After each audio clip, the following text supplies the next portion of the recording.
नमस्कार, मैं हूँ रूबी सिंह और आप देख रहे हैं पीआरपी न्यूज। चलिए रुक करते हैं आज की महत्वपूर्ण खबरों की तरफ।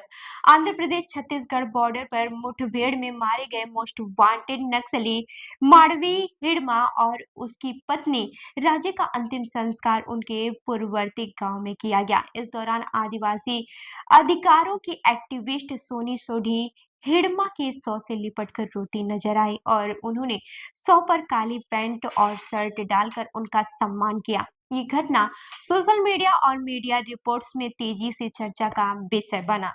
तो चलिए अब जानते हैं कि आखिर कौन है सोनी सोढ़ी। बता दें कि सोनी सोढ़ी अपने करियर की शुरुआत सरकारी स्कूल की शिक्षिका के रूप में की थी। समय के साथ उन्होंने नक्सल गतिविधियों, पुलिस की कार्रवाई, फर्जी गिरफ्तारियों और आदिवासी अधिकारों के उल्लंघन के खिलाफ आवाज उठाई और एक लोकप्रिय एक्टिविस्ट बन गई। वे बस्तर के आदिवासी समाज के लिए जमीन, गरिमा और अधिकारों की लड़ाई लड़ती हैं। अब ये जान लेते हैं कि सोनी सोढ़ी की गिरफ्तारी और संघर्ष के बारे में। साल 2011 में सोनी सोढ़ी को नक्सलियों से संबंध होने के आरोप में गिरफ्तार किया गया था।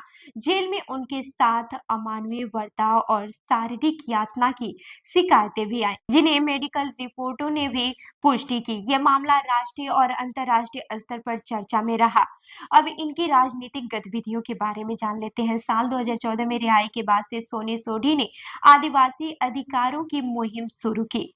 उन्होंने आम आदमी पार्टी के टिकट पर बस्तर संसदीय सीट से चुनाव भी लड़ा, लेकिन चुनाव परिणाम उनके पक्ष में नहीं रहे। इसके बाद से पुलिस की कार्रवाई और फर्जी मुठभेड़ों के खिलाफ लगातार आवाज उठाती रही हैं। हालांकि साल 2016 में बस्तर में सोनी सोढ़ी पर हमला हुआ, जिसका उद्देश्य उन्हें डराना था। उन्होंने कहा कि ये उन्हें चुप कराने की कोशिश थी, लेकिन मैं कभी पीछे नहीं हटूंगी। उनका संघर्ष आदिवासियों के अधिकारों की लड़ाई के प्रतीक के रूप में देखा जाता है। बता दें कि सोनी सोढ़ी ने हिड़म्मा के शव पर काली पैंट और शर्ट डालकर उनका सम्मान किया। काले कपड़े शोक और सम्मान का प्रतीक माना जाता है। ये उनके मृत कॉमरेड के प्रति सम्मान व्यक्त करने और सामाजिक संदेश देने का तरीका भी है कि हिड़मा अकेला नहीं था। वहीं सोनी सोढ़ी ने प्रेस वार्ता में एनकाउंटर पर सवाल उठाए और कहा कि आदिवासियों के फर्जी एनकाउंटर किए जा रहे हैं।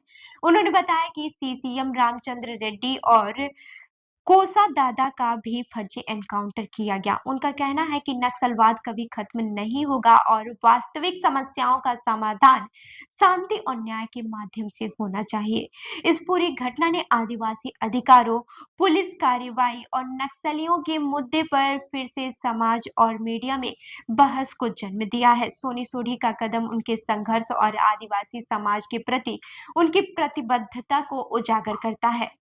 तो इस खबर पर आपकी क्या राय है, हमें कमेंट करके जरूर बताएं और ऐसी ही अन्य खबरों के लिए हमारी वेबसाइट www.prpnewsindia.com पर विजिट करें। धन्यवाद।